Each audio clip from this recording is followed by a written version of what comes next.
Chapter 21. Getting Settled, the Uzumaki Rebirth. Yuzu Island. Uzumaki.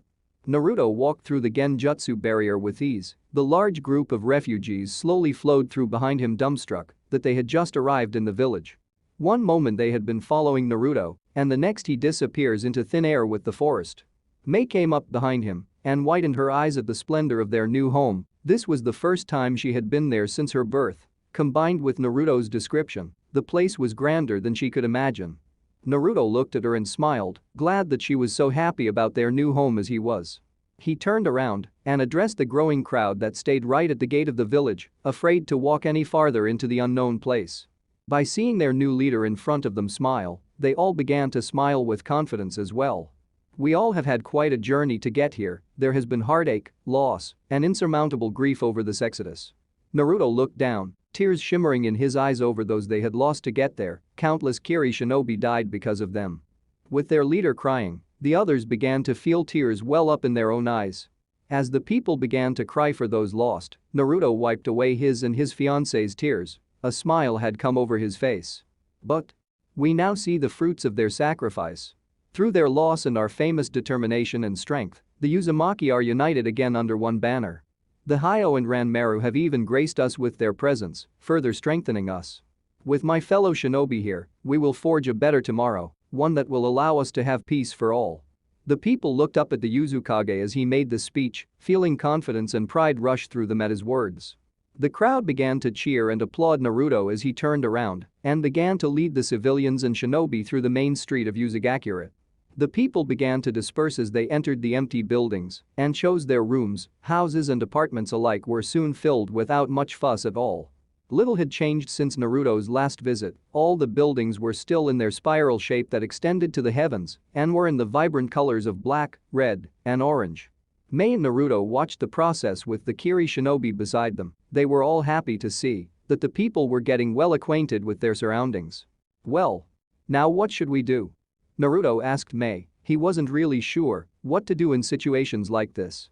Mei brought a finger up to her chin and stared at the sky in thought as everyone waited for her answer. Our people left many of their belongings behind. We should make an effort to get them back as soon as possible. Naruto and I also have some things we should probably pick up from our estate. But how do we get in and out of Kiri quickly? The Kiri shinobi looked to one another in confusion because they had no answer to give her. Naruto merely smirked. He brought up a single hand sign and yelled out his signature jutsu. Multi-shadow clone. Hundreds of Naruto clones appeared on the roofs surrounding the area and looked down at the group of ninja. Everyone looked around in amazement at the number of clones that Naruto had produced. The boy himself had a big smirk on his face. All right, boys. Looks like you are the movers for today. Go back to Kiri and get everyone's belongings the best you can. Check their estates. Don't forget to bring my sword either. A resounding yes sir was heard from the clones as they flashed out of sight with the Horatian. I almost forgot you could do that, Narukoi. Good thing you learned it. Now, I believe we all should retire to our homes and wait for the clones to arrive. The ninja soon dispersed, leaving the Uzumaki alone. Mei hooked an arm around Naruto's and pressed herself against him lovingly. Take me home, Koi. Naruto looked to her smiling face and smirked, switching their places in a flash, where Mei was now in his arms being held like a bride. He took off straight for the Uzumaki compound, where a large convoy of Uzumaki were still getting acquainted to living in. Naruto.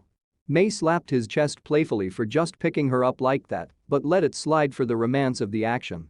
He merely kept smiling as he passed the walls that surrounded the large compound with a single gate for entry. Many Uzumaki stopped in their unpacking and exploration to bow to the couple as they passed through the residential section of the compound. The lovers waved to everyone as they passed by. They soon arrived at the main house, the single two-story building with an oriental style to its roofing shape. The colors of it made both of them shiver in delight. The roof tiles were red and black while the walls were a bright orange in color.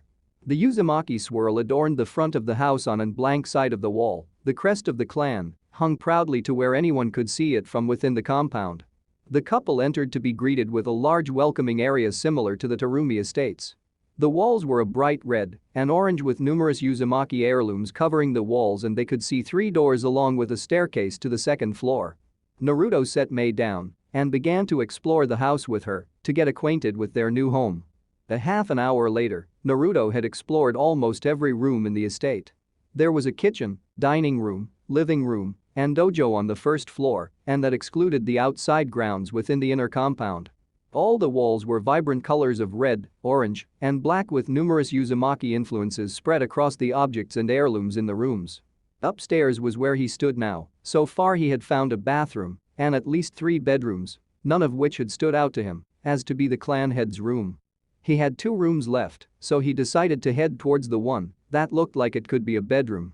The door was heavily ornamented, and Uzumaki swirl adorned it, and an old writing Naruto couldn't begin to translate had a single word printed above the symbol. Walking within the new area, Naruto was astounded to find what must have been the clan head bedroom. Entering the large bed chambers, Naruto was astounded by the sheer space that was held there. The bed was located in the center of the room. The 4 bedposts held together a white curtain that could hide the occupants from the morning rays of sunlight. The sheets were black while the pillows were a deep crimson, the colors meshing perfectly. Looks like silk and fur as well. Naruto thought as he touched the soft sheets, already drooling over sleeping in such a bed like this. He continued to explore around the room, finding more spots of interest. The room had a bathroom and a large closet, stocked full with old Uzumaki uniforms. Naruto looked inside the closet and found both male and female outfits, so he took one out for himself to wear. His Kiri Jonin gear was wrecked from the fight in Iron and the rebellion in Kiri, and he wanted to get out of it as soon as possible. The new outfit was similar to his child outfit, except it was larger and fitted more sensibly. The shirt was long-sleeved and black with the Yuzu symbol on the back where his shoulder blades were. The pants were standard black shinobi pants that reached to his ankles, where he kept his old black leggings and sandals. Naruto slowly took off his Kiri headband, somewhat hesitating at the action. He had become so attached to the thing, but yet even he knew that it was time to let it go, so he moved back into the main room and placed the headband within his new desk.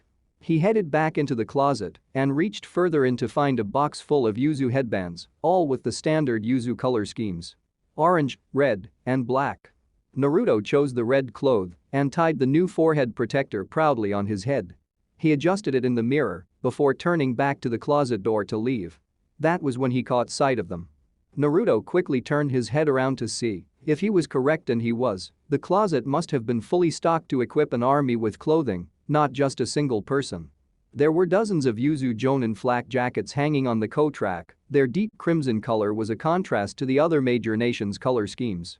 Naruto quickly went over and took one for himself, looking over the design and comparing it to Kiri and Konoha's. It provided 2 scroll pockets on either side with smaller equipment pouches at its hips. It provided no neck protection with an extended turtleneck like his Kiri one did, however it provided extra arm protection with a scale-like metal armor that extended from the shoulder to the elbow.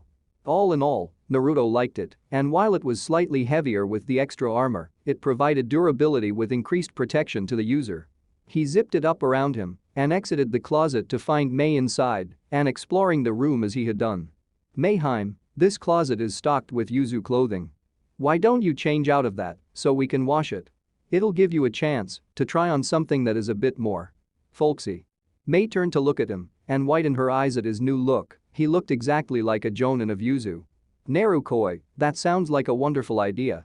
I think I will permanently wear our traditional clothing from now on. It is much more comfortable in this tropical climate anyway." She began to walk to the closet but slowed to a crawl as she passed him, allowing her nimble fingers to fleet across his cheek. "And I must say, you look so empowering in that Yuzu shinobi outfit. I can't wait until we find some Kage robes to put you in." Naruto shivered at her touch as she giggled and walked into the closet to change. "Kage robes, huh? Guess I'll go look in the other room since I have already checked here." Naruto headed out of the room and went across the hall to find the other room. It too was decorated to signify importance. Naruto attempted to open it but found it locked and unable to budge. He attempted to break it down, only to be forcefully repulsed when the door glowed a bright red and a ghostly image of an Yuzu symbol appeared over the door like a shield. Brushing himself off the ground, Naruto carefully inspected the door for a better way to get inside. There is a doorknob, Yuzu symbol. No traps other than this shield seal, and no secret tiles to press. Naruto continued to observe until he noticed how the Yuzu symbol lit up while the shield was active. Curious, Naruto placed his hand over the symbol to see if it was giving off heat, but was rewarded with a click of a bolt and the door coming unhinged. The blonde looked at his hand curiously, but could only guess that his fingerprint was what allowed him to get inside. He peered into the room to find it pitch black. There were no windows or sources of light of any kind. Stepping within the room, Naruto gulped as he heard the door slam shut behind him and bathe him in darkness. A single light came on within the dark sarcophagus-like place. A wall had been illuminated on the far side of the room. Having no other direction to head towards, Naruto moved to the wall and inspected it for anything out of the ordinary. He once again found the strange writing written on the wall and could only guess that it was an ancient language utilized by the Uzumaki before their induction into Kiri. There once again also happened to be an Uzu symbol on the wall, so Naruto pressed it and was rewarded with a flash of light, illuminating the entire room and temporarily blinding him. Ah! Naruto moved his arms up to cover his hurt eyes and slowly blinked the pain away as the room returned to darkness, save for the wall in front of him. He read the wall again to find that he could now understand the strange language, or at least he could read it. The riddle posed before him made it difficult to grasp the concept. Many have tried to obtain the treasure of ancestors, yet all have failed. Those who have come before this sarcophagi have all yielded to its guardian of infinite riddle. What could you do to solve it? If you answer incorrect, the reward to future generations will once again be sealed until one can be found worthy centuries from now. Will you be the first to accomplish the feat? Or will you be the latest failure to read the riddle? What humans fight for, the epitome of war and ultimately the victory all wish for. The prize at the end of the tunnel, the basest craving of any who come into being of this world. What is it that humans seek, but yet cannot attain alone? Naruto read the riddle before him and considered his options carefully. If he failed, the treasure would be locked away for many centuries. What was apparently inside this sarcophagi could turn the war in their favor, or it could lead to their ultimate downfall. What is it that humans want, but cannot, or at least have not yet achieved? Power? Territory? Life? Love? No, that isn't it. Those are all guesses that I'm sure have been made. Naruto continued to ponder the riddle and thought what he wanted in all the world. A loving wife, a large family, a house where we can live together and no war to get in our way. Wait. War? The epitome of war. The end result that everyone wishes for. Peace. It hit Naruto like a ton of bricks. In the end, everyone always wanted peace. No matter what their methods, in the end any who go to war want peace at the end of the conflict. True peace had never been attained because humans never united under a single banner, they were alone amongst each other. The answer to your riddle is peace. Naruto spoke loudly, his voice bounced across the walls and reverberated back into his ears. Nothing happened for many long moments, causing Naruto to fear that he had been incorrect after all. After a full minute, the glyphs began to glow a bright red and illuminated the room without the lights, casting a red sheen over the small area. Naruto saw that the writing shifted into a new phrase in response to his answer. His heartbeat skyrocketed with hope that he had been correct. What is your name? Naruto. Naruto Uzumaki. The writing paused before shifting again, the light show dimmed again to allow Naruto to read the final words. Naruto Uzumaki, you are the first of any Uzumaki or man to successfully answer this question posed. Those before answered with your original thoughts, power, respect, and more conflict. The previous generations were blinded from the true answer, but it seems as though you have finally been shown the true path to world peace. Within this room lies a few treasured gifts left behind by the first generations of Uzumaki before the village had ever been created. Those times were simple, yet the people had great foresight, able to see with their own eyes the world uniting under separate banners to fight one another. In their haste to protect their secrets and innovations, the Uzumaki left behind some of their oldest and most treasured secrets beneath the ground of this place. The trapdoor behind you will lead you to your rightful heritage. Take what information is stored there and use it to protect your people and lead the world to peace. Goodbye, Naruto Uzumaki, child of prophecy. Naruto's eyes widened, he was part of a prophecy. Wait, at least tell me who you are? He thought that the writing would disregard him, but instead it obliged him with a final line of writing. My name has been lost to the time, think of me as the guardian of the vault that you have rightly held the honor of opening. The lighting dimmed for the last time and Naruto heard a series of pops and clicks and turned around to see the hallway door swing open and reveal his way out. He looked at the ground and saw that a trapdoor had materialized, the path down to the vault. He leaned down and took the old stone handle of the trapdoor and pulled it up to reveal a very small passage that led down to the underground. It would be a tight fit as he moved down with the ladder, but he decided to go on down anyway. I wonder what could be down here. Naruto thought as he descended into darkness to find his latest inheritance from his ancestors. The trip took him 5 minutes to reach the extremely small room that apparently held treasure of some sort. As he set his feet down on solid ground, he heard a sickening cracking sound bounce across the walls and return to him. He looked down at his feet to find bones, enough to be at least 3 people to have died in the place below. They must have been charged with putting the relics in and then guarding them until their death. Poor guys. Naruto silently mourned their loss as he traversed a few feet to find a single chest on a pedestal. It was relatively large, but was definitely many centuries old. It was wooden with small details of gold along its edges. Instead of a keyhole, an Yuzu symbol took the place of the lock. This one was too small for Naruto to fit his hand onto. He merely placed a finger onto the small button and watched in amazement as it lit up before a clicking sound could be heard. Naruto watched with barely contained anxiousness as the chest lid slowly rose to reveal what was inside. Naruto had been watching so intently that he hadn't counted on the dust to fly out and hit him in the eyes, causing him to shriek in pain and rub the dust out. Clearing up his viewing devices, Naruto once again peered inside and gaped at what he saw. An age-old outfit made centuries before lay untouched and unblemished, not looking a day older than since its day of creation. My god. It's a Kage outfit. Naruto slowly took the clothing out, careful not to grip it offensively lest it disappear in his arms. He held it up to see and heard a light clack on the floor to find that his action had undone the Kage hat that had been tied loosely to the outfit's waist. Naruto took in many deep breaths on the verge of hyperventilating at his discovery.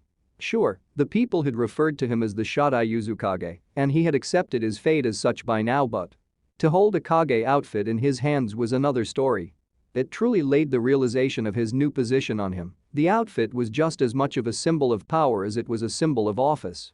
His hands slightly quivered as he looked over the relatively familiar design, save for the colors.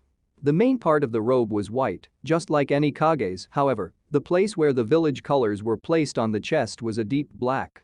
Naruto always thought of himself becoming the Hokage and having the color be red, but for some reason he smiled in appreciation to the plain yet striking jet black color of night that adorned the Kage outfit. With trembling appendages, Naruto slowly fitted the loose robe over his clothing and wore it with pride as he found it to be a perfect fit. He bent down and picked up the hat to find it even more striking than the robe itself, truly made for an Uzumaki Kage. The village color was once again a deep black, taking up almost the entire top of the hat, save for where the village kanji would be written. Instead of the kanji for Uzumaki, the Uzumaki swirl adorned the small blank space, the deep red contrasting the dominant black with a pure beauty to it. Naruto placed the Kage hat over his head and tied the robe to completely cover his underclothing, leaving him in a full-fledged Kage outfit. Wait until Mei sees this. But wait, this can't be all of the treasure, right? Naruto moved back to the chest and found 2 scrolls which had not withstood the test of time as well as the Kage robes. The wrinkly yellow paper felt brittle to the touch yet held together surprisingly well as Naruto stowed one scroll away within his robe and read what the scroll contained. These are some of the most ancient jutsu of the Uzumaki and of the world over. Secret Art, Jinchuriki Sealing, Boil Release, Mist Maelstrom, Secret Art, Tailed Beast Control. There is so much more as well. These secrets have been coveted for so long, now I am faced with a choice. Keep them and strengthen the Uzumaki, or share them with the world to further promote peace. I must think on this. Naruto stowed that scroll away and hesitated when going to grab the second scroll from his pocket. He decided to read it later. He slowly closed the chest and made his way back up the ladder, albeit more slowly with the bulky robes that clung to his feet. As he neared the trap door, Naruto could hear faint cries of alarm from his fiancée, no doubt worried about his sudden disappearance. Naruto got out of the narrow passage and closed the door before leaving the room entirely. As soon as he entered the long hallway of the second floor, he was tackled by an irate Mei. He had not answered her when she called for him and then made her worry with his sudden disappearance. There you are. All right, Mr. Uzumaki, you have a lot of.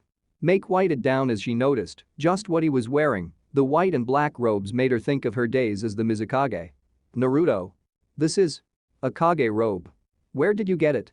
Naruto got up off the ground and lifted her up as well, taking in her new old outfit. She now wore the same Yuzu uniform he had seen in his mother's belongings. She wore what was a standard Yuzu woman battle outfit, a red robe-like uniform that could only cover her torso, and a single long sleeve covered her left arm, while the right was completely revealed. Her legs were barely covered at all with pink shorts that reached only to her mid-thigh. Her feet were covered in regal sandals. "You don't look too bad yourself, Mei." She blushed at his compliment and smoothed out her new dress as he continued to stare. "Seriously though, Naruto, where did you find this? It's amazing." She felt the fabric and could feel pure silk. It was much nicer than her old Kage robes. "It is a gift of inheritance from our ancestors, and that is all I will say. I like it too though, there are so many hidden seals on the thing, though I got a headache trying to figure out what all they could do." Mei looked closer and could see almost invisible writing covering the fabric. She could only guess them to enhance the wearer in battle. "We must show the people, but first let me show you what I found." Mei took his hand and brought him back into their new room. She led him over to the desk, where she had left two oddly shaped weapons that Naruto had never seen before. Mei smirked at his bewilderment and quickly picked up one of the blades, twirling it in the air with practiced ease as her fiancé watched in wonder. These are called scimitars, a curved blade that has been wielded uniquely by the Uzumaki for centuries. I found them hidden away within a scroll that was in the closet. There are various other weapons stored there as well. My father used these weapons back in Kiri to teach me swordplay, and I must say modestly that I am quite experienced with them. Naruto smiled and pecked her lips in the moment of pride he had for the woman in front of him. She was so beautiful and graceful even as she held a deadly weapon. "Well, all that remains is for me to find a suitable place for you in the ninja ranking system, huh? Let's see, I would place you as a jonin, but you deserve higher." Naruto was stopped from his thinking when Mei placed both hands on his cheeks and brought him in for a kiss. Mei leaned back with a smile as she looked into his dazed blue eyes with her own emerald ones. "I am fine with jonin, Naruto, besides, you wouldn't want me to have too much power. I am pregnant and will soon be expecting, so I think it's best if you give me a position where no one will expect much from me." Naruto nodded at her conclusion to this and looked at her waist to see an Yuzu headband fitted snugly around her hips as if it was a belt. "That makes 2 official Yuzu shinobi enlisted, now I just need a few hundred more and we are all set." He thought with a grimace. He really didn't want to draft anyone, but he needed a quick boost in numbers for the war. "Mei, you said that there were more weapons in the closet? I am beginning to think that this place is a storage warehouse instead of an estate. It seems like there is everything we need to start Uzumaki back up in our closet." Mei smiled and walked over to the balcony that connected to their room. It gave an unparalleled view of the entire city with the mountain their estate had been placed on. Naruto joined her and placed an arm around her waist as they observed the city that was already bustling with activity. People conversed throughout the streets and within the compounds. Kiri shinobi aimlessly patrolled the borders of the hidden village, unsure of what else to do. Without any real wall other than a small stone barrier that barely stood over 8 feet tall, the rainforest that surrounded the village was clearly visible with its teeming wildlife. "It is so beautiful, isn't it, Narukoi?" Naruto hugged her tighter and nodded his head, staying silent as they watched over their people. Yes it is." 1 week later. Uzumaki, newly formed shinobi district. Naruto and Mei stood before a large assembly of citizens and shinobi where he had asked everyone to meet for a groundbreaking ceremony. The location was to be held in the area of the city Naruto had declared to be the shinobi district, where all shinobi living quarters and shops would be located. The ceremony was to both reveal this new district to the citizenry and to serve as the jump start in recruitment for Yuzu's military force. "People of Yuzu, it brings me great honor to announce today that we are now taking the first step in protecting this village from the many threats outside of our walls. Our loyal shinobi that have decided to stay with us from Kiri now have a place to live here while they wait for Kiri to be liberated. New jobs for all civilians are now available as we will begin to trade with the other major nations and receive resources and materials to create, buy, and sell.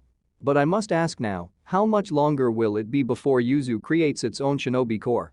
The people looked amongst one another for the answer to their Uzukage's question, sometimes taking glances at the previous Mizukage or the Kiri shinobi standing behind them. "We need to begin recruiting. I want to join." "Me too. I want to protect my family and my village." A loud uproar was heard after the statements were announced. The people cheered in patriotic fervor over getting to protect their new home. Naruto smiled and held up his hands for quiet. He allowed the people to settle down before continuing. I'm glad that there is no short supply of volunteers for the Yuzu Shinobi Corps, because I hope that one day we will rival the great elemental nations in strength. With our drive we can accomplish anything we set our minds to. Now I have some more good news for you all. It appears as though our Kiri friends have decided to join Yuzu's shinobi force. Let us welcome them. The Kiri shinobi came from behind the platform and up on roofs to stand before the Yuzukage. Ao and Chijuro were at the front of the line and stood facing the Shodai Yuzukage and his fiancée with smiles on their faces. Slowly, the two began to kneel, as did the other Kiri shinobi, in a sign of allegiance to the Yuzu people instead of Kiri. Naruto watched with a neutral face as they slowly took their headbands off and hesitantly put them away. He remembered having the same feeling over a week ago back in the Uzumaki estate when he officially changed his loyalties. "We submit to your command, Yuzukage-sama," Ao announced, where a large cheer rose from the people for the Kiri shinobi now becoming Yuzu. Naruto turned to Mei and she smiled at him before picking up a large box and handing it to him. Naruto set it down next to his feet and took out one of the objects held within, a red Yuzu headband. He moved over to Ao, slowly, to more accentuate the emotional feelings that the ceremony was supposed to bring out. Ao watched as Naruto came up to him with his new headband and smiled when Naruto tied the piece of cloth around his head.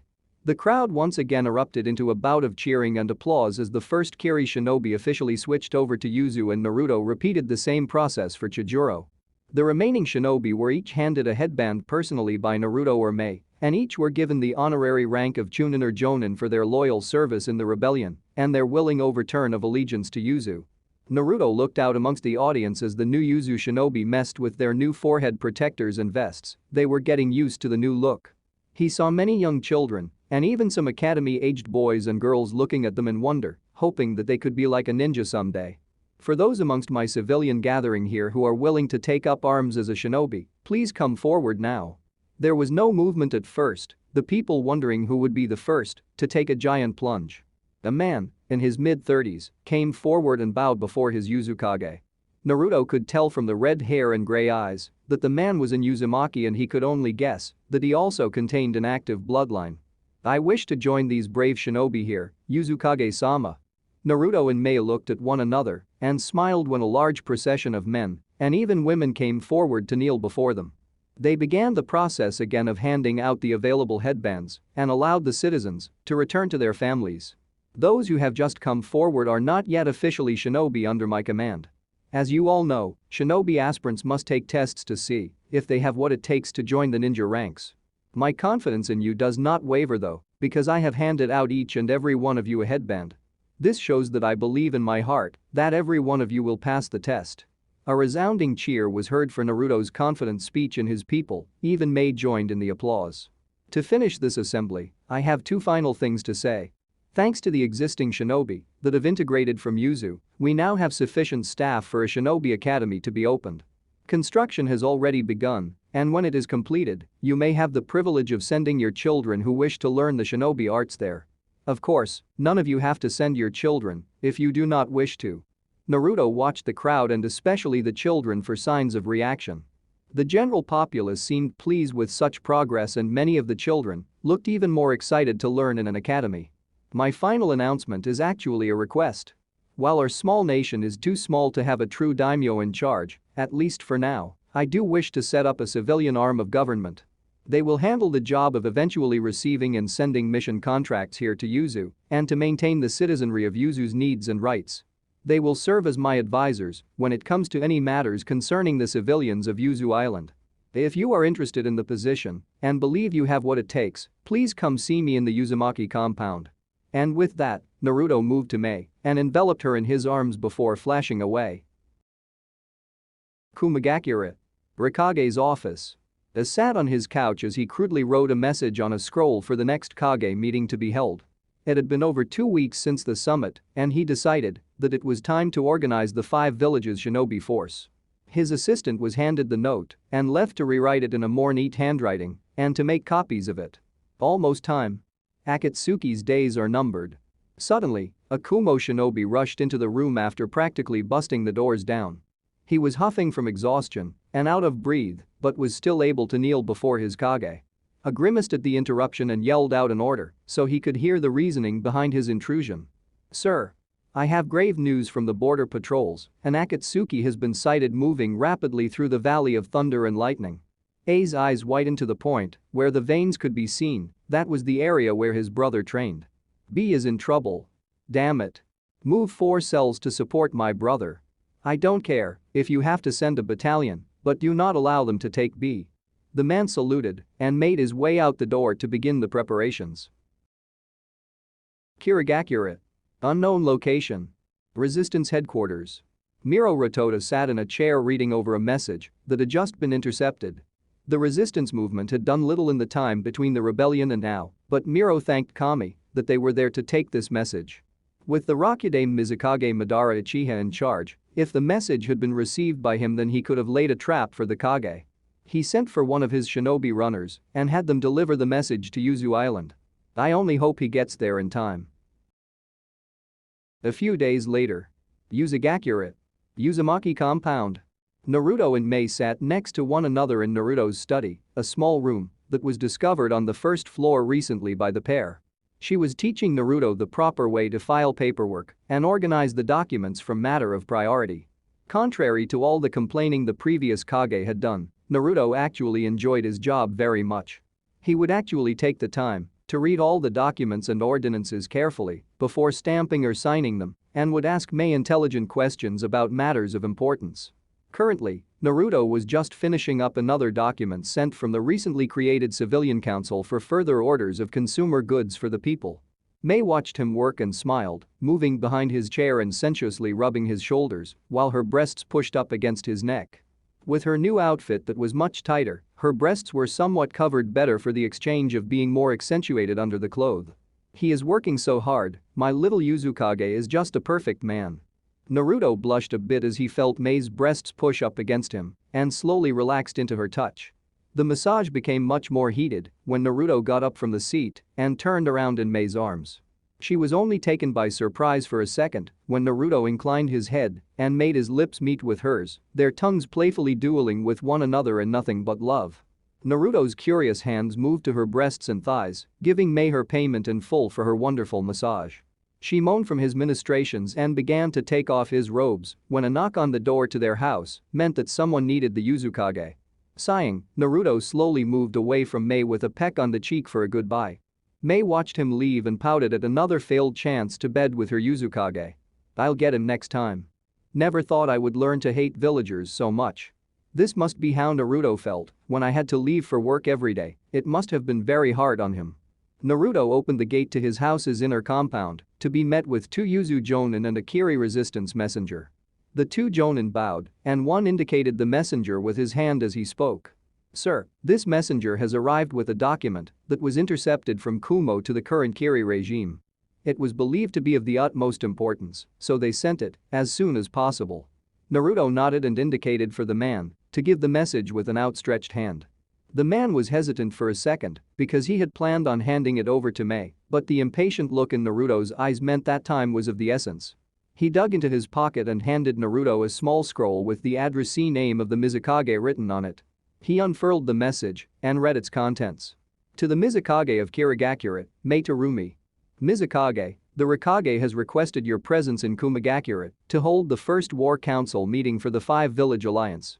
All other Kage have been notified, and all that is required of you is to come to the meeting, to which will be held in 1 week. Please bring 1 bodyguard.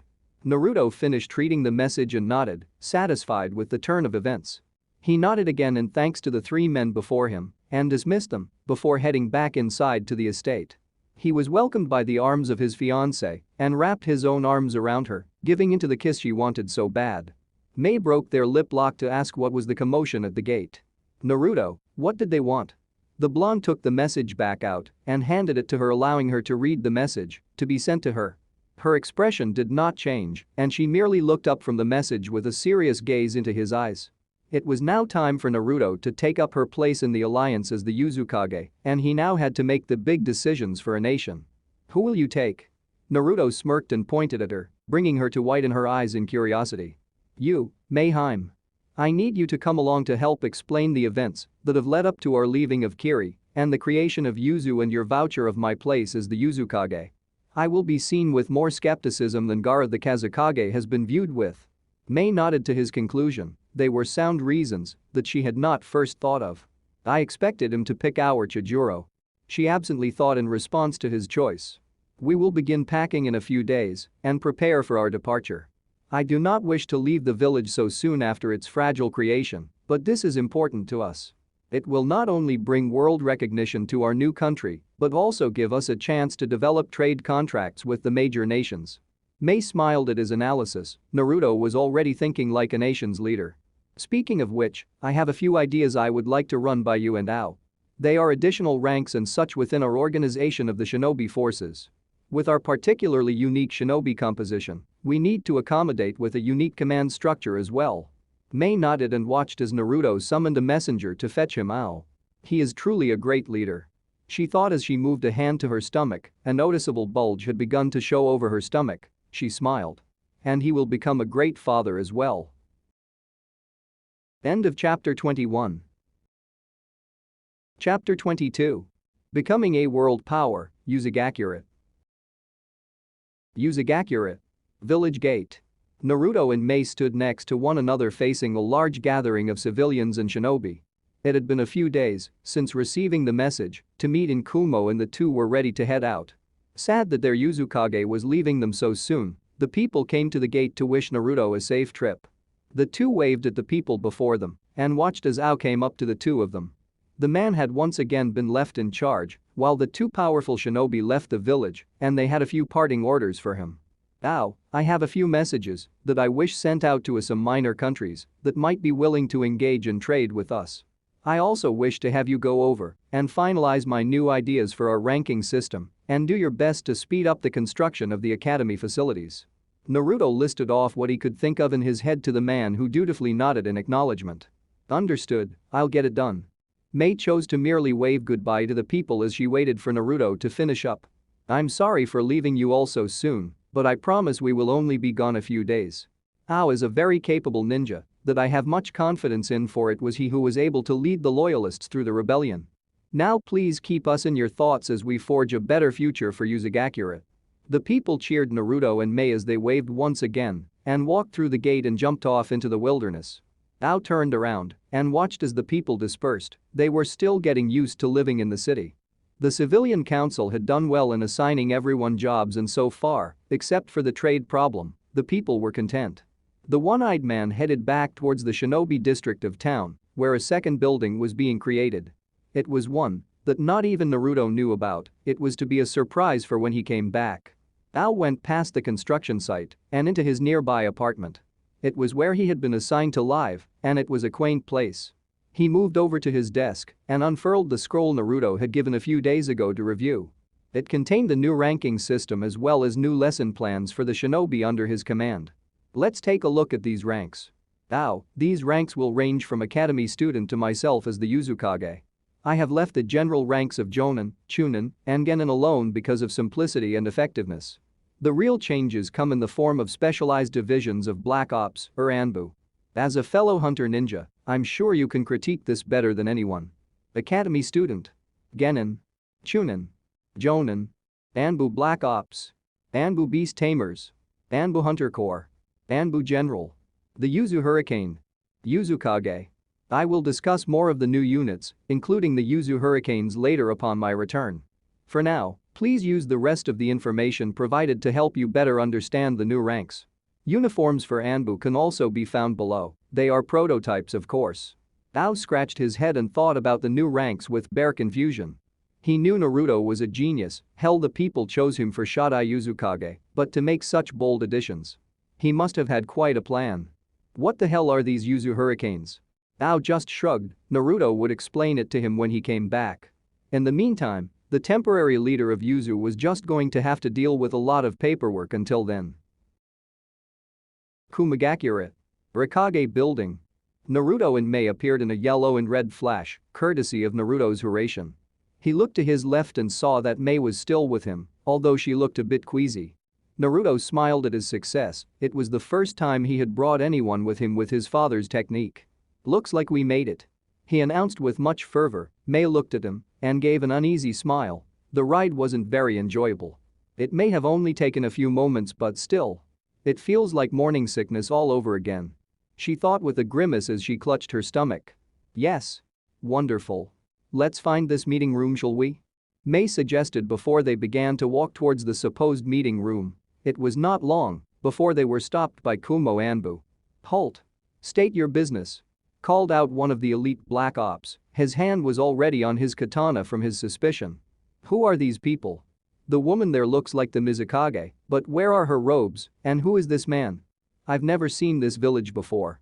He thought as he analyzed the new arrivals, they were an unknown group that he had no intention of allowing any farther. My name is Naruto Uzumaki and this is my fiancée Mei Uzumaki. She was the Godain Mizukage, and I am the Shodai Uzukage. We are here for the Five Alliance meeting to see if we may join it.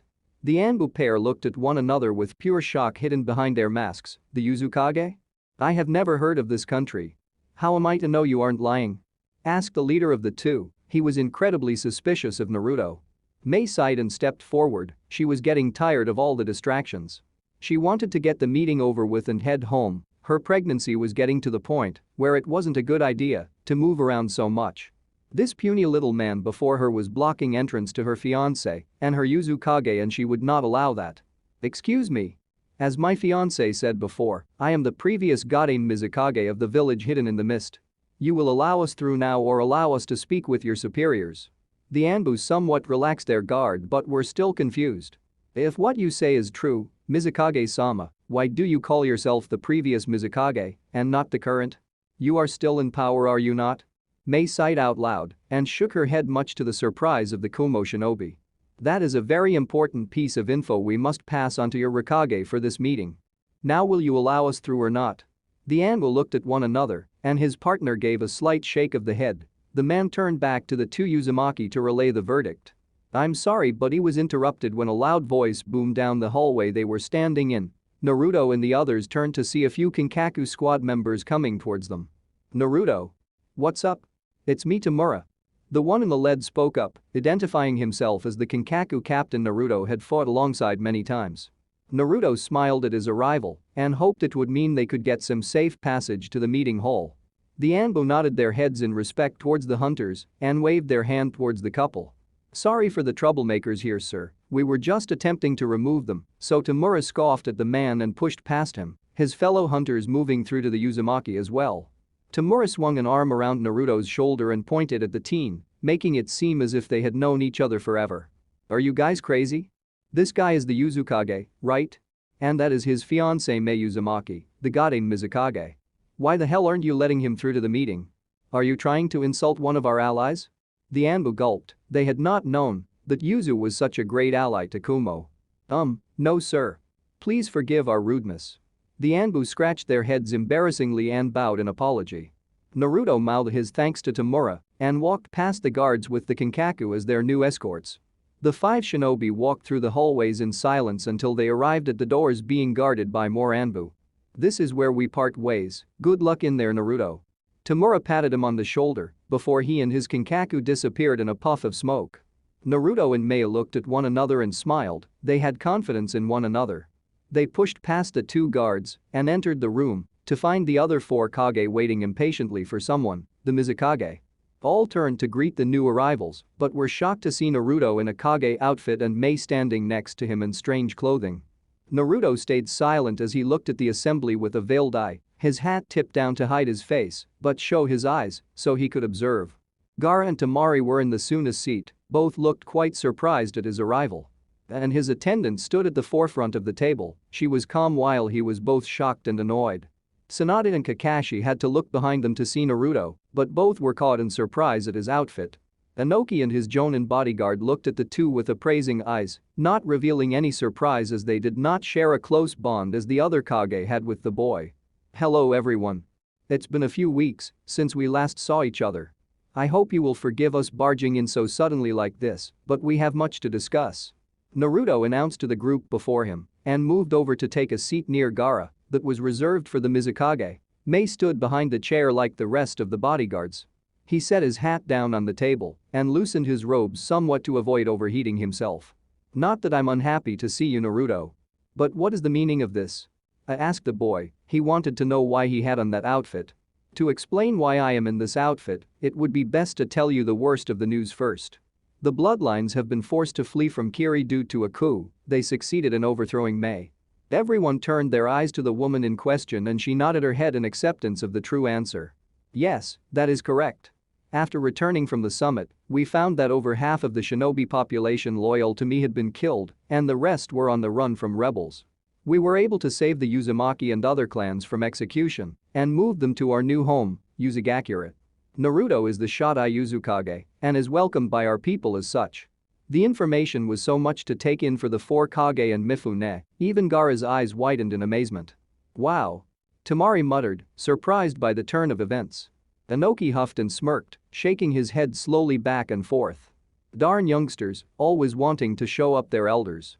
Why, if I may ask, is this Naruto boy the Uzukage when they have the Godame Mizukage as their potential leader? Mei once again stepped up to the plate and patted her stomach lightly to bring attention to it, her smile radiated across the room. I am pregnant with Naruto's child and it would not be right for me to assume the position of the Uzukage by endangering the baby. Besides, after the Kiri debacle I no longer wish to be a Kage. Naruto-kun has so much potential as a leader that I thought it best for him to take charge. The people are also behind him as I said before, he may not be at many of your experience levels, but he surely is Kage material. Everyone's eyes, especially Tsunada's, widened upon hearing that she would be a mother. Tears began to form in the older woman's eyes as she moved up to wipe them away, a smile had splayed across her face. I'm so happy for them, they had something I could not.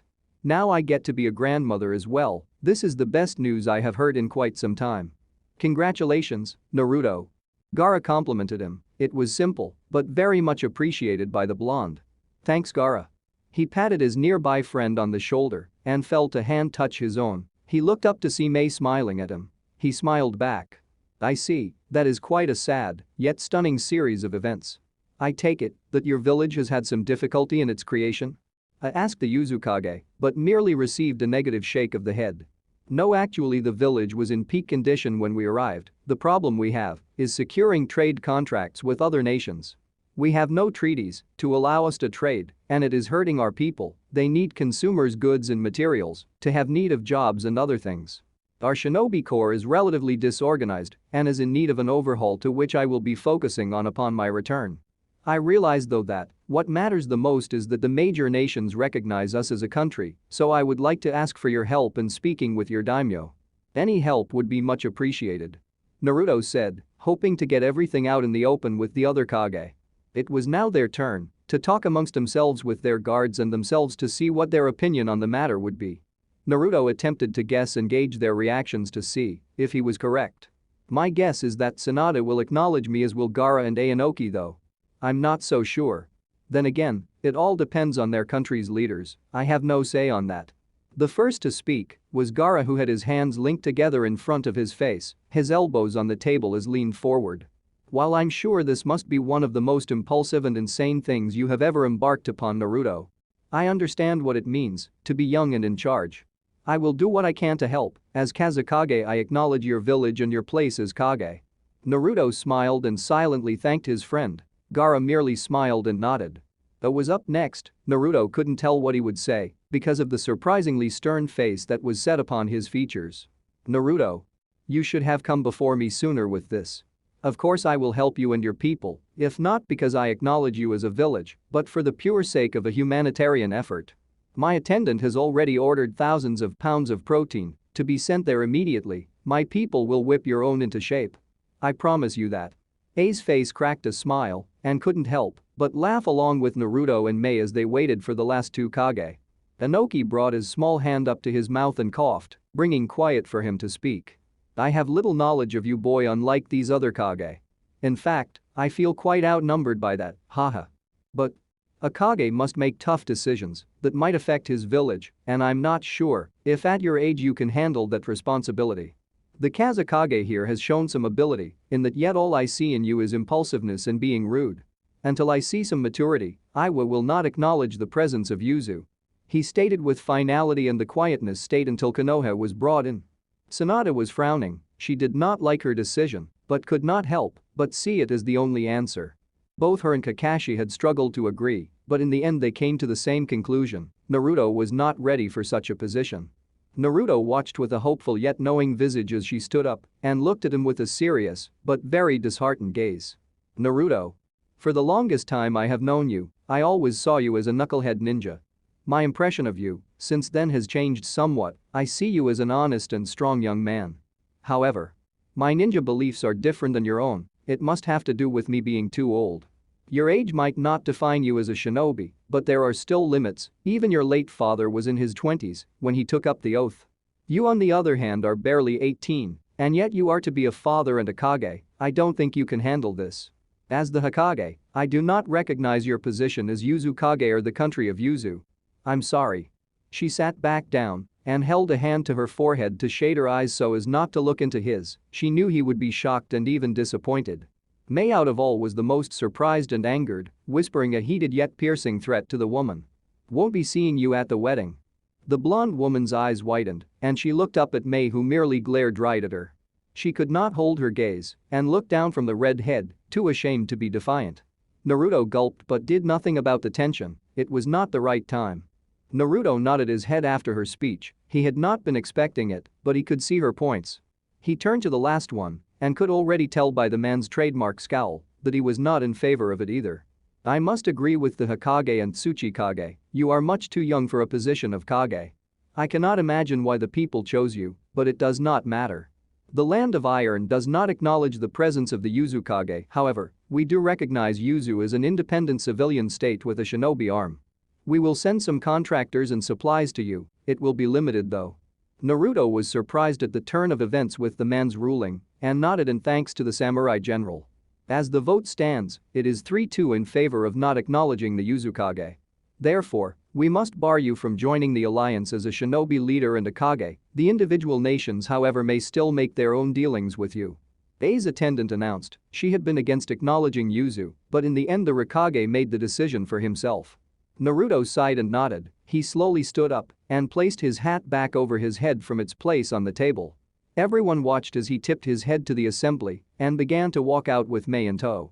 He paused at the door and turned around one last time. An air of seriousness surrounded him as he cast a hard gaze back at the table. One last thing. The Rakude Mizukage is now our arch-enemy, Madara Uchiha. You have been warned. Naruto took Mei into his arms and disappeared in a flash of yellow. It left the other Kage to scramble amongst each other over the new information. Uzumaki. Because of the Hiraishin, the time it took for Naruto and Mei to go to and from Kumo and Yuzu was cut drastically. And what they thought would take many days only took a mere few hours. A few people were walking along the cobblestone streets when they saw a brilliant flash of light and their Uzukage appear with his fiancée. Their eyes shined with surprise and happiness as they flocked to greet the new arrivals. Naruto and Mei were soon swamped with the new arrivals but kept their cool and greeted everyone. Uzukage-sama. Naruto turned his head to see Ao coming towards him with a few other shinobi of his. They landed from a rooftop and quickly bowed. Yes, what is it, Ao? Have things been alright while I was away? Ao looked up at him and nodded to his question. The people had been well behaved for the morning he was gone. It has been fine, sir. I merely wished to greet you and alert you of a few updates. They have to do with both the village itself and our foreign relations. Naruto nodded and gently pushed through the crowd with his shinobi. Mei decided to allow Naruto to handle this himself and made her way home. Ao led Naruto to a building he didn't remember. It was a silo-shaped office that had the Yuzu symbol and went high into the sky, showing off its jet black walls. He wanted to inquire about it but just ignored the urge for more pressing matters. They walked inside and went up a few flights of winding stairs to the top and entered an office. A window view of the city was in the back behind a desk and a nice cushioned chair. He looked left and right to find pictures both he and Mei had taken together before and after their time living in Kiri. A few scrolls also decorated the walls. Naruto enjoyed the nice contrast to the outside coloring to the room's red wall coloring. Ow! What is this place?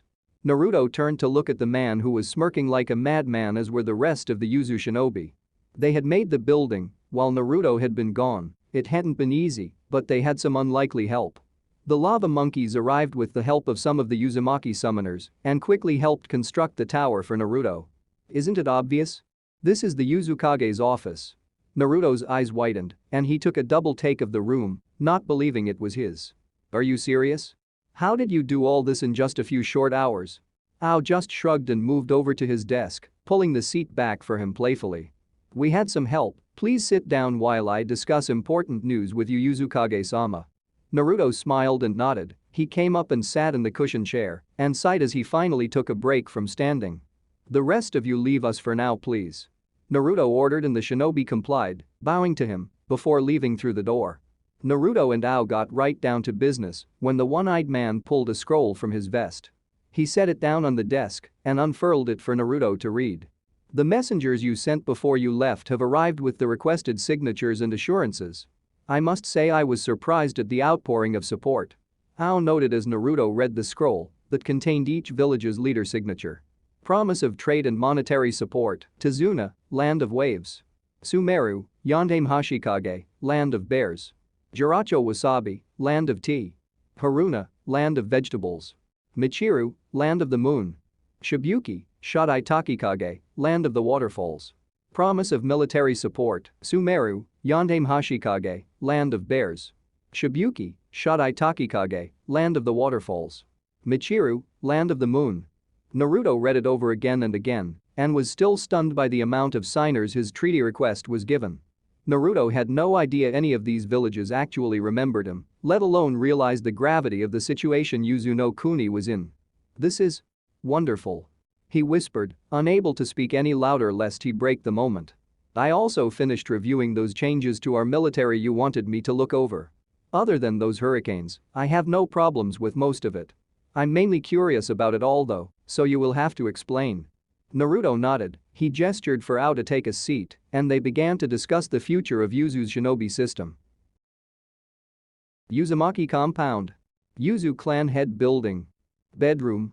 Naruto and Mei lay on their bed, caressing each other lovingly. They both had had such a long day that all they wanted to do was hold one another and relax. Naruto stuck his tongue into Mei's mouth, and she welcomed it with her own, enticing the wet muscles into a duel of dominance. She moaned as she dutifully lost and allowed her tongue to be ravaged by him and her naked breasts to be groped by his wandering hands. Her own hands were not idle as they moved to his member and began to stroke his shaft. They both lay naked in bed after a passionate bath with one another. I love you, Mayheim. Naruto gasped out in a heat of passion as he continued to suckle on her breasts, eliciting a moan from the older woman. Ah. I love you too, Naruto. She moaned again from his ministrations and wished that it could last forever. With that thought she suddenly placed her hands on his shoulders and stopped him. Naruto, I want to have our wedding soon. Naruto looked up into her eyes in surprise, she just thought of that? When would you like to have it? She took no time to think and blurted it out as if she had it memorized. Right after the baby is born. It will be perfect. We will have it right on the whirlpool field surrounding the island and have a beach picnic for the reception. Naruto smiled at her enthusiasm and kissed her forehead, bringing out a giggle from the woman as he held her close. Sounds awesome, Mei. Have you thought of a name yet? Mei took a moment to collect her thoughts before looking back at his eyes. Well, I have thought of a name, if it is boy or a girl. You remember telling me about the four tails, Rashi? Naruto nodded, his face taking a more sorrowful look. I thought that in his honor, we could name him Rashi. The blonde perked up at that, it was a wonderful way to always remember the man who sacrificed himself. That sounds wonderful, what about if it's a girl? Mei again took a moment to think before touching his chin with her finger, a playful smirk on her face. How about Nariko? It sounds so similar to your name, and it means thunder, with your stamina I'm sure she would live up to the name. Naruto blushed and smiled at the woman below him. He leaned in for a kiss when a sudden wind blew their balcony door open and forced a nice draft into the room. Naruto looked over towards it and sighed, he regretfully got up and moved to close the glass door. As soon as he reached it, a piece of paper shaped as an airplane slammed into his forehead and caused him to cringe in surprise and pain. He looked down at the crumpled mass that fluttered with the wind as it stayed low to the ground, he picked it up to examine it. Right before his eyes, the piece of paper unfolded into a blank sheet before a set of lips formed on it. Naruto held it up to his face to better hear what the feminine voice whispered. We were unable to see you today, Naruto Uzumaki, but we will meet with you sometime in the future. My leader wishes to have a word with you, he wishes to find a new way to end the cycle of pain. Goodbye, Naruto Uzumaki. And with that, the paper flew out of his hand and went back out into the night sky, leaving a stupefied Naruto on the terrace. "Naruto, come back inside." The blonde heeded his lover's call and turned around, taking one last glance to the moon hanging above before returning to his warm bed and his soon-to-be wife. Life had taken quite a turn for him in the last few weeks, but he was determined to make the most of it. He would forge a better tomorrow as the xUzumaki, not just for himself or his people, but for their children that were coming into the world with great hope for the future. Naruto would deliver upon them the greatest gift of all, world peace. End of chapter 22. Chapter 23. The family is whole, Uzumaki at war. 4.5 months later. Uzumaki compound. Inner estate.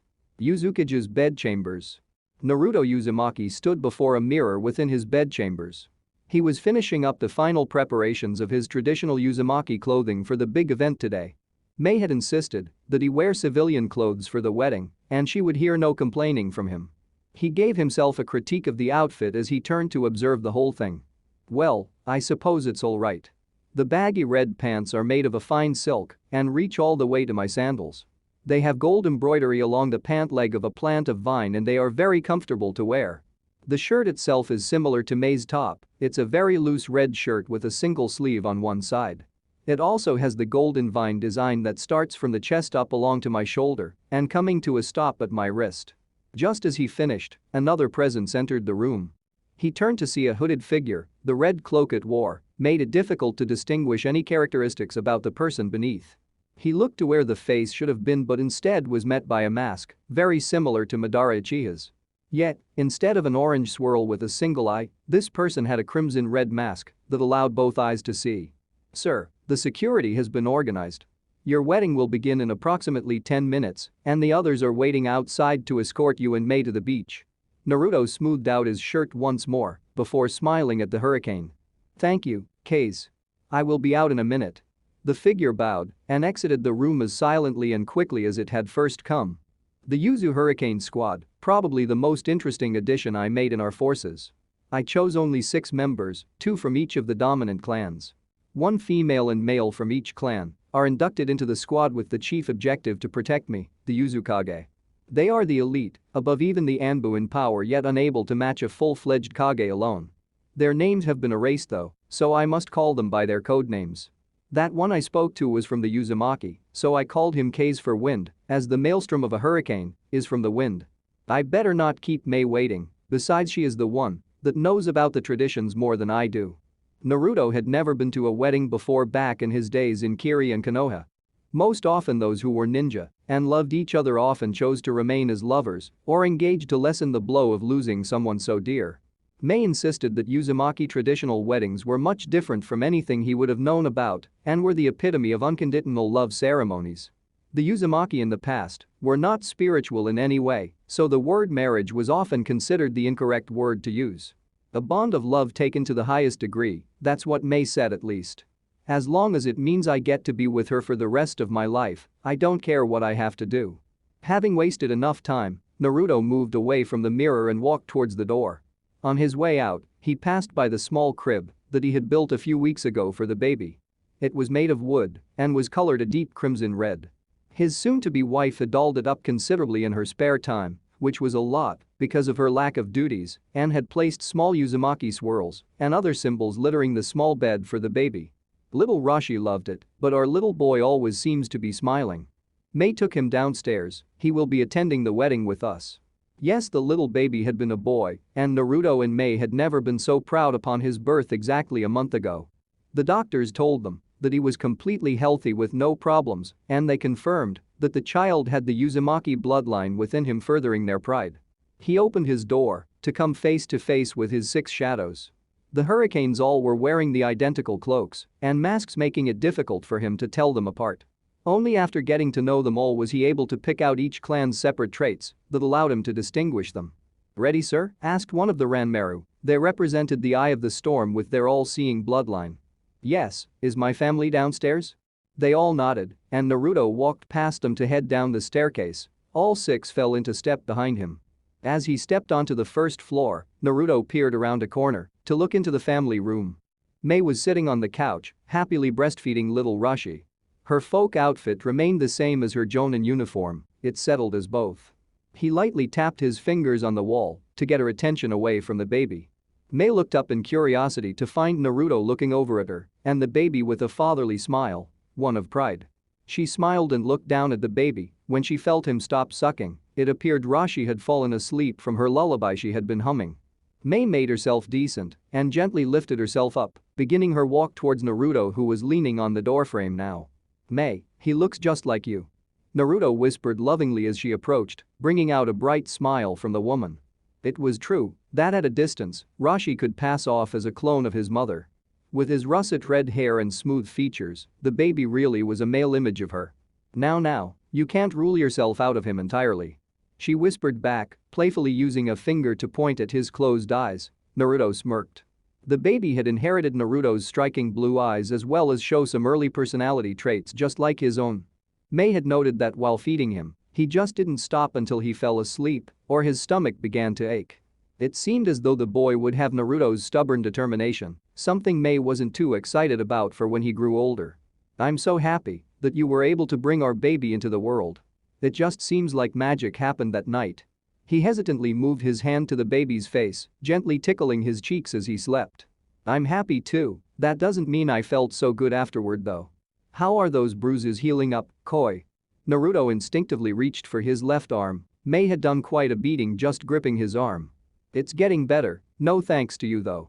Mei just smiled innocently as she remembered that, as soon as she was allowed to leave the hospital, she jumped Naruto in their home. "Sorry, I just can't resist." Naruto sighed and looked over his shoulder to see the guards waiting for them patiently. He turned around and kissed Mei, pulling away before she could further it. "Are you ready, love?" Mei smiled and nodded. She moved Rashi to where she held him comfortably in her arms for walking. Naruto nodded to the hurricanes near the door and they opened the portal to outside. A loud cheering erupted from the exit as Naruto exited with an arm around Mei's waist. The entire Uzumaki clan watched as they exited the inner compound and exited into the main clan grounds. The couple walked along a narrow path that allowed the hurricanes to walk on either side of them, keenly watching for threats. Naruto leaned in close to Mei's ear and whispered to her. "Once we get to the beach, I'm going to leave for a few minutes to go pick up a guest I want to be here." She looked back at him suspiciously and he held his free hand up in defense. "It isn't Sanada, I know how you are still somewhat angry about the whole thing." Mei breathed a small sigh of relief. She wasn't so much angry anymore, but disappointed in the woman's lack of faith. "Who is it then?" she asked, just barely over the crowd's cheering. "It's Kakashi, it would mean a lot to me if he was here." Mei thought about the man in question and shrugged after a moment. She didn't mind. "That's fine, as long as he behaves." Naruto nodded and the two continued their walk through the streets in silence as they waved and acknowledged the entire population of Yuzu. It seemed as though everyone was out to say congratulations to the couple and everyone within the village had been given an invite. As the couple would walk by, the people would fall into step behind. Shinobi and civilians mixed in the crowd as everyone followed the couple into the jungle foliage. The only ones who remained separate from the procession were the village's elite, the Anbu. Over 24 in number, the group fulfilled similar places in Yuzu as any other major villages. The differences were mainly cosmetic. Their armor instead of gray-white was a red color akin to the Jonin vests of Yuzu. They retained the animal masks used by similar organizations, except for a few special squads with unique masks. The Anbu Corps had been watching over the city from the rooftops as they had walked by. Their orders were to keep eyes out for any threats to the Uzukage and nothing else. They gathered at the village gate upon the population's exit and seemed to wait for someone's arrival. "Sir." Every Anbu present turned to salute the one shinobi that had just arrived. His armor was hidden behind a red cloak similar to the hurricanes and his face was covered by a white swirl mask. "All right, the villagers have left with the Uzukage. Our job is to keep an eye on him, so let's not fall behind, move out." "Yes sir." The shinobi in front of him disappeared and the general looked around for a moment before walking through the open gate to meet up with the Uzukage. "No way am I going to miss this wedding," Ao thought with a smirk as he jumped through the trees to the beach. Yuzu Island. Beach. Naruto and Mei stood in front of the large congregation of people to announce the beginning of the wedding. The blonde peered past them to see dozens of lava monkeys hiding within the trees, also curious about the ceremony. He had invited them as well, and it seemed that they would come to watch as well. "People of Yuzu," Naruto quickly got their attention and the chatter died down. Today is a most glorious day for us. My fiancée Mei Uzumaki and myself will be embarking onto the greatest path anyone could choose for themselves, eternal bondage. Our love together is too strong for us to remain as we are, you can see the fruits of it from our child right in the crowd. Naruto pointed out Rashi, who was in the arms of one of the female hurricanes, albeit her occupation she held him reverently and lovingly, as if she was his mother. The people clapped and applauded as they did on the night he was born. Naruto and Mei held each other close as they heard the applause given to their son and themselves. The happiness was overwhelming as the couple stood before their people. Naruto, now would be a good time to go get Kakashi. Mei whispered in his ear and he nodded. Shadow clone. Naruto quickly replaced himself with a shadow clone before he teleported away to Konoha to find his old teacher and friend Kakashi Hatake. Konoha. Training fields. Naruto appeared at the place of where Kakashi was supposedly. He had placed a seal on him long ago just in case of a contingency, he was glad he remembered it for this occasion. He took in his surroundings, he was standing in a green field apparently within Konoha.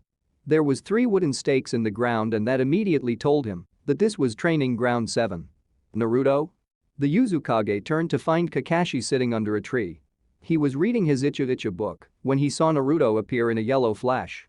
His one revealed eye was widened in surprise, he had not been expecting the boy in Konoha for any reason. Hey Kakashi. Naruto walked over to the man and picked him up by the vest, surprising the man as he was lifted off the ground. You wanna be my best man?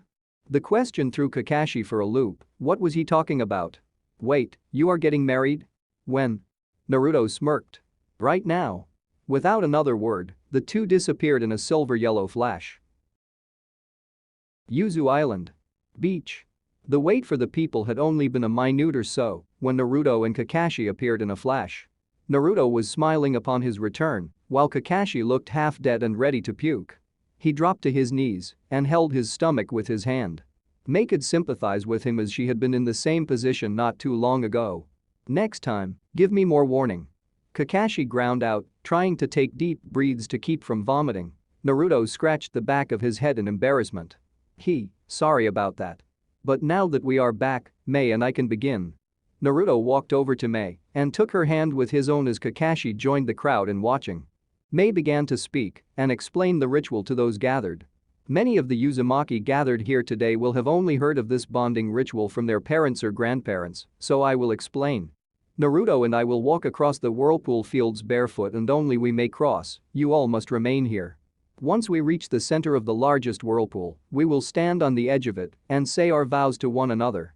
Upon their completion, we will begin to walk over the abyss of the whirlpool. If our union is made of true feelings, the whirlpool will come beneath our feet and allow us to walk across unharmed. If it isn't, Mei looked to Naruto and back to Rashi, tightening her grip of his hand. The whirlpool will intensify and swallow us, bringing our lives to their end. The people gasped, Uzumaki and other alike. What? You can't do that, it's too risky. We can't lose our Uzukage just like that. There must be something else. Let them do it. The crowd centered on Kakashi, who had grown annoyed by the crowd's concern. While it was necessary to worry about your Kage, if he or she was in danger, you must be able to put faith in them as well. Why should we listen to you? You were the one that denied our village along with your Hokage. Yeah. Why are you even here? I'm here because Naruto wants me to be. While I am still not sure if he can handle the duties of a Kage, I know damn well that he is a good honest man about his feelings. I don't believe that there is any chance of them dying, it's because I have confidence in them. Naruto and Mei smiled at Kakashi and looked to see the crowd slowly come around. We shall start the ritual now. Naruto and Mei walked over to their baby and kissed him one last time before taking off their shoes and walking across the water. Never did they allow their hands to separate as they went out into the sea. The people watched as the figures became small blurs in the distance and could only wait and watch. Kakashi watched for a time before going over to the hurricanes, who were probably the most worried of all. Their duty was to protect the Uzukage, yet they were not allowed to accompany him, and it hurt them inside. He walked up to the woman who held the baby and began to smile as he looked at how the baby looked like a perfect combination of the parents. May I hold him? Kakashi asked politely, fully expecting a rebuke from the masked redhead. She looked at the baby and then back at Kakashi before slowly reaching her arms out to hand the baby over. Kakashi's eyes widened as he slowly took the baby into his own arms and held him. Please be careful with Rashi, he truly is the pride and joy of those two. Kakashi glanced at her and nodded, unable to keep his eyes off the baby he had unknowingly begun to rock. I can't believe my student had a kid before I did. He even became the leader of a village, wow. Kakashi just couldn't believe how far Naruto had come.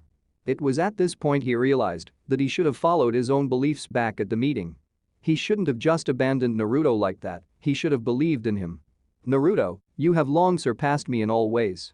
The torch has already been passed without me even knowing it. He looked out to see where the two small blurs remained stationary near the whirlpool. He looked back down at the baby. Now you just have to come back and give this little one here the family and love it deserves and lead these people the way we all know you can. Come on, Naruto. Yuzu Island. Eastern Whirlpool Fields. Naruto and Mei stood facing one another, hand in hand next to the abyss of a whirlpool. The diameter was over a mile in length, making it one of the largest to ever exist. They did not notice though, they only had eyes for each other during such a loving ceremony. What next, Mei? Naruto asked tenderly, massaging her hands with his fingers. She smiled at his actions. Next is the blood infusion to the whirlpool. We both cut our finger and let the blood drop into the whirlpool, therefore allowing it to recognize us. We then bring the fingers to our lover's mouth and let them suck the remaining blood clean. This represents our willingness to give each other everything because blood is literally our life force and one of the most important things to any warrior. Naruto nodded in understanding before releasing one of her hands to bite this thumb. Mei took her free hand back to do the same. They bit their thumbs and moved them so that the fingers were just over the edge of the abyss. Naruto and Mei watched as the blood slowly dripped and fell into the swirling vortex, intermingling with one another in a red pool before losing themselves to the blue water. The thumbs were brought back and then gently placed on the lips of their partners. Naruto took Mei's slender thumb into his mouth and licked the copper-tasting fluid away from the cut before swallowing. Mei did the same to his and repeated the process until the cuts no longer bled, leaving them to rejoin hands and wait for the next part. Now we say our vows to one another. Again, vows might not be the best word to describe it, but the action functions as the same. We tell each other why we are together and what our lives will continue to be while we are married. Naruto could only watch and wonder as Mei took his hands close to her heart and began to speak softly. Naruto, I love you with all my heart. When I first met you over 3 years ago, I thought you were just another silly boy chasing a foolhardy dream. As I see now, my first impressions were very wrong of just what you were capable of. From the start my feelings for you grew as did my passion to see you succeed in your dream of bringing Yuzu back from nothing. Our child together was the single most outstanding gift you have ever given me, and I can't wait for you to gift me again. Mei playfully waggled her eyebrows and Naruto blushed in response. May I never be separated from you in any way, shape, or form. I only wish to be with you, and only you for the rest of my days as Mei Uzumaki. Our times that we live in now are sorrowful and fraught with danger, but within my heart I hold out hope that is as strong as my love for you and Rashi. That hope is that one day you will lead us onward to a better day, you will bring peace to this world. I have hope for this because I know you, and I know your love for this world's people is strong. Naruto Uzumaki, I am yours.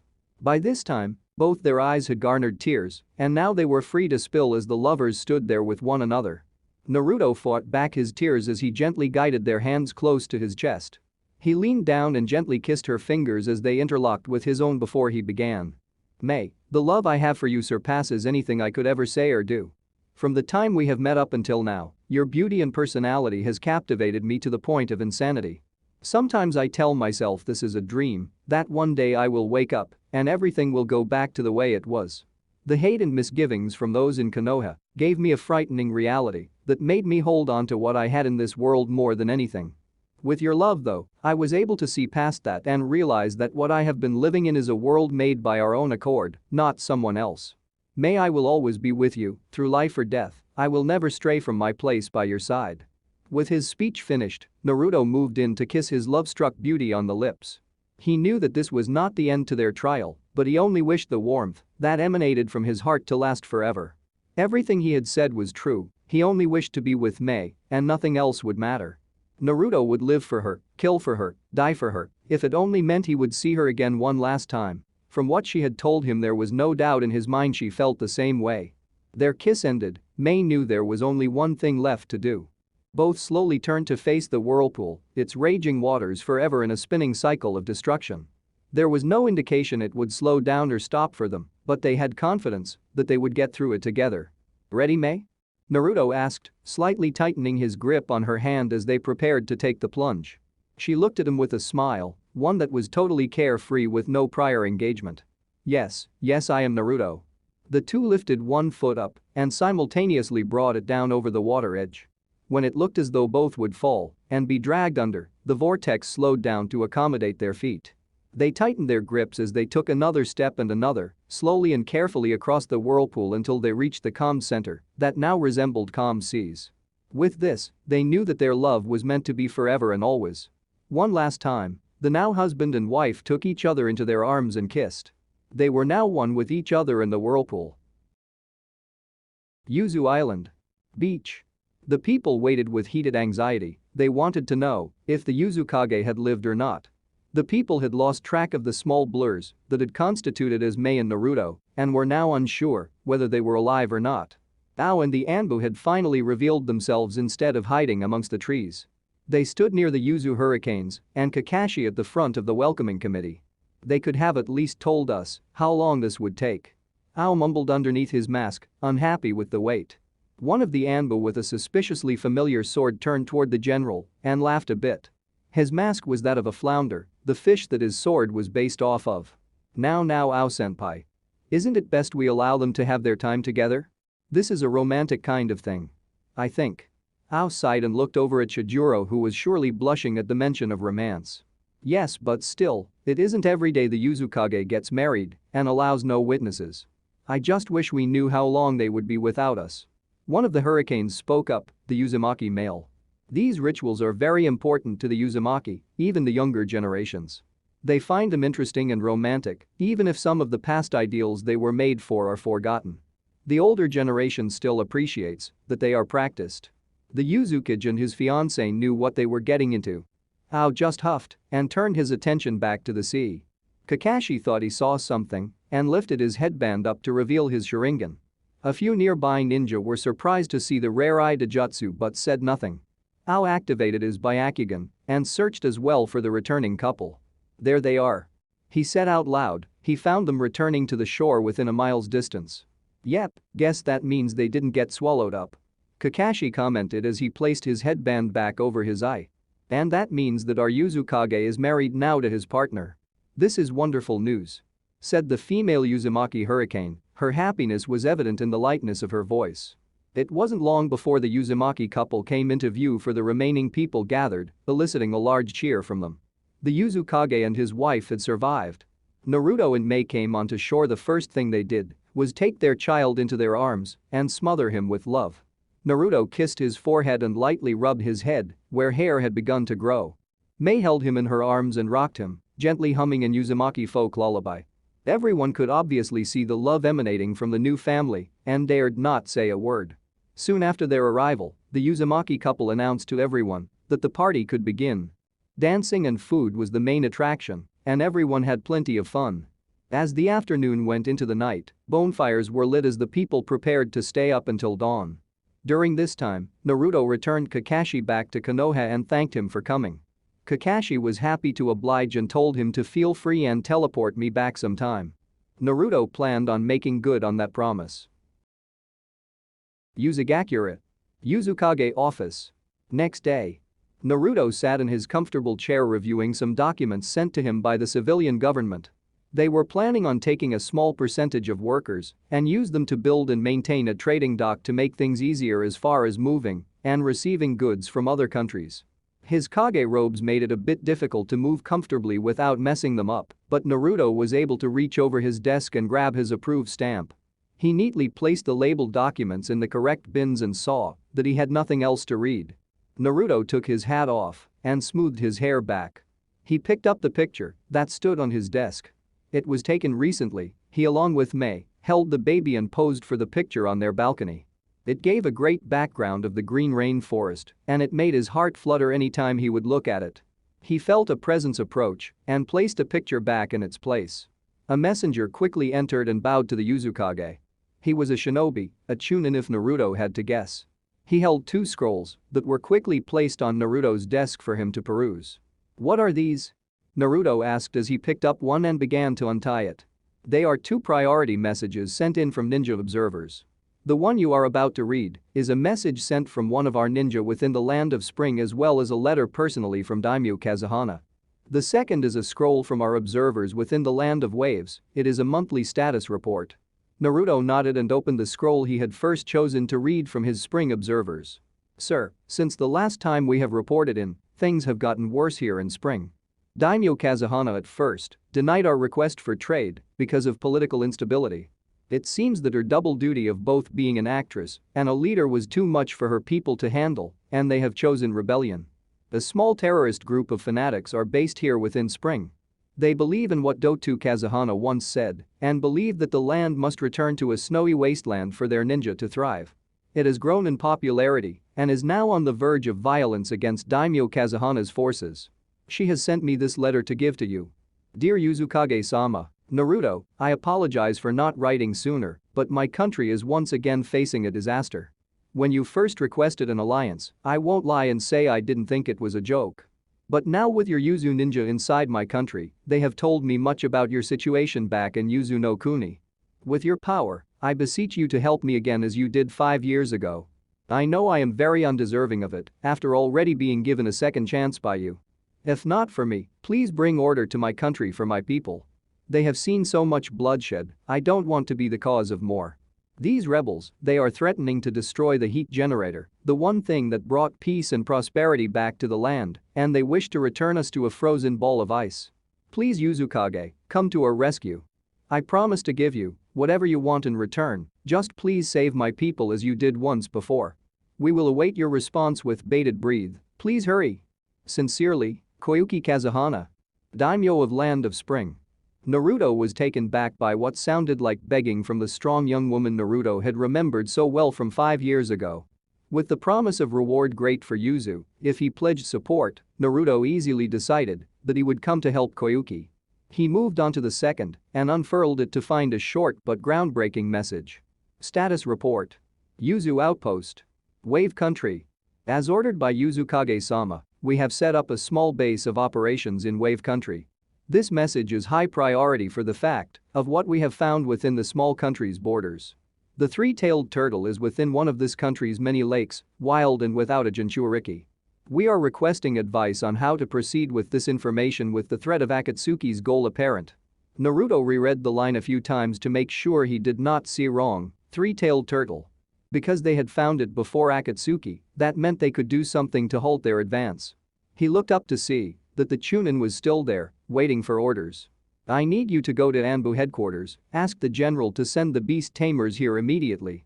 The man stood up and quickly nodded before disappearing in a blur. Naruto sighed and placed his hat back on. Naruto stood up and walked over to his window behind his desk to look outside. He could never get tired of the view, for it was second only to his house's balcony in terms of scope and grandeur. His Kage hat hid most of his face as he tipped it down further to keep the glaring sun from his eyes. From behind him, all 6 of the hurricanes appeared, releasing their hiding genjutsu to stand to the front of the Uzukage's desk. Sir? One of the AIM asked. The reign of the hurricane, the Hyo clan ice users were known for their deadly and unparalleled use of the ice element. Prepare to leave immediately, we will head to spring and support Daimyo Kazuhana. Meanwhile, the beast tamers will move to secure the 3 tails in the nearby country of Wave. His shadows were shocked, he would actually lead them? Sir, wouldn't it be better to send a squad of Anbu or a battalion of regular shinobi to support the country of spring? Why should you have to go personally? Naruto turned from the window and looked at his 6 bodyguards, a smile forming on his face. A Kage must not be afraid to get his hands dirty. Besides, our country is young, and our military, while organized, is still subpar compared to Konoha or Kumo. We are barely a match for a weak power like Suna or Kiri. Every shinobi must do his part. Anyway, Koyuki specifically requested me, and I won't turn down the offer to see her again. If I go, we have a much better chance of working out a diplomatic deal that greatly benefits Uzumaki. Understand? His shinobi nodded, although they were still reluctant. They felt 8 new presences and turned to find 8 Anbu kneeling to the Uzukage. While they wore Anbu armor As beast tamers they had a unique style. Their armor was littered with scrolls interlocked through chains, crisscrossing everywhere. Their masks, instead of an animal, were completely blank with not even any eye slits to allow the users to see. The leader of the group held a single large scroll on his back the size of a small child, obviously to be used to seal something large. "Sir, you called for us?" said the leader. It was a man with a brown mane of hair kept in check.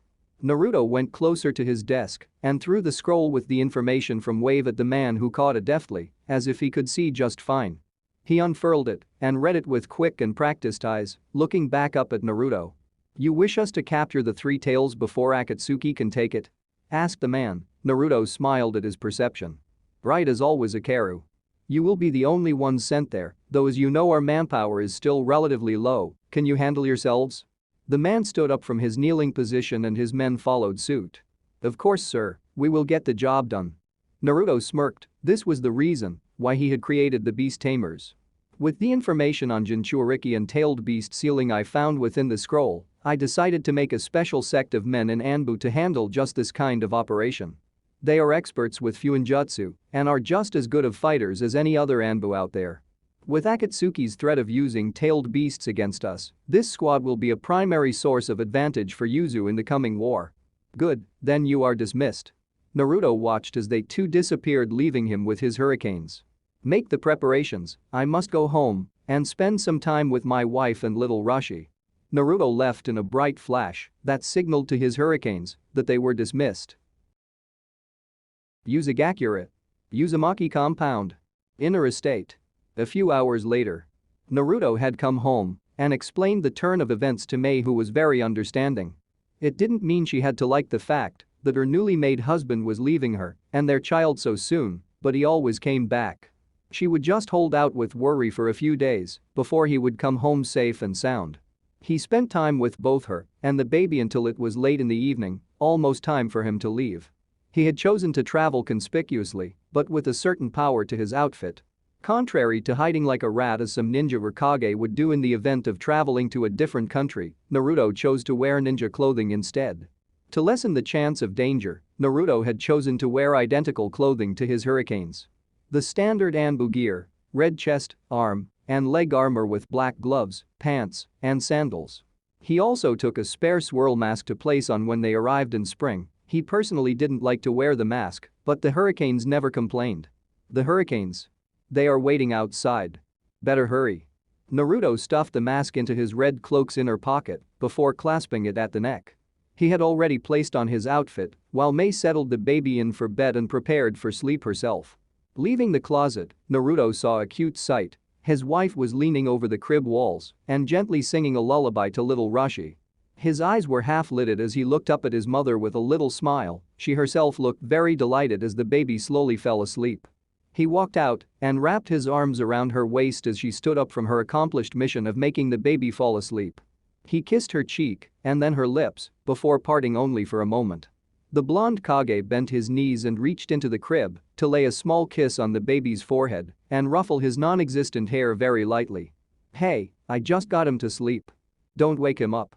Mei playfully slapped his arm and made him get up and turn to face her. He looked into her eyes with love as she returned it. The newlyweds had had plenty of fun the night before and had planned on continuing it only for him to receive the unfortunate news from Spring and Wave. "You will come back, right, Koi?" Mei asked, already knowing his answer but feeling as though she still needed convincing. Naruto looped his arms around her and held her body close, bringing out a sigh from her. It was a happy sigh, but the sound cracked near the end, showing her tearful concern. "Of course I will, we are married now, remember? I'm stuck with you for the rest of my life." The way he said it made Mei just want to slap him silly, but she resisted, simply laying a hand on his cheek instead. "I believe you, I believe in you. Just remember you have a family now, that is another reason for you to come back home alive. Don't stop thinking about us." Her voice cracked again into a little sob and Naruto tightened his grip on her, whispering into her ear encouraging words. "You forget, Mei, that my family is the only reason I come back. Not just you and Rashi, but everyone in this village needs me, as if we are all one big family. With that kind of responsibility, I won't ever stop coming back to you, I promise." Naruto picked her up as if he would a bride and laid her down in the bed and placed the covers over her. I love you, Koi. He whispered before kissing her forehead as he did the baby's. And I you, Koi. She placed a hand over his that remained on the bedside until a light tapping signaled it was time to go. He gave her one last taste of his mouth before getting up and walking to the door. All the lights within the room were off, and upon opening the door the hallway light made his figure look like an eerie shadow hanging in the doorway. He looked over his shoulder one last time. Sweet dreams, you too. He closed the door softly behind him before turning to his 6 hurricanes who waited obediently for his orders. Naruto took out his red swirl mask and placed it over his face, hiding his identity from all those who would look at them. Let's move out. End of chapter 23.